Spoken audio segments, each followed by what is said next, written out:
কেউ যদি সম্পদের অনেক মালিক হয়, সে যেন এই চিন্তায় না থাকে রব আমার উপর অনেক খুশি হয়েছে বলে অনেক অডেল সম্পত্তির মালিক করেছে।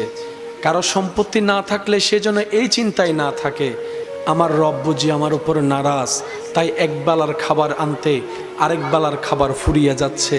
ইসলাম বলে না না, মন ছোট করার কিছু নেই। রব্বুল আলামিনের হিকমতই এমন, কাউকে দিয়ে পরীক্ষা করে, কারো থেকে নিয়ে পরীক্ষা করে, কাউকে দিয়ে পরীক্ষা করে, কারো থেকে নিয়ে পরীক্ষা করে, কাউকে সন্তান দিয়ে পরীক্ষায় ফেলে রেখেছে, কারো থেকে সন্তান নিয়ে পরীক্ষায় ফেলে রেখেছে, কাউকে সম্পদ না দিয়ে পরীক্ষার রাস্তায় রেখেছে, কাউকে অডেল সম্পত্তি দিয়ে মহা পরীক্ষার মধ্যে ফেলে রেখেছে।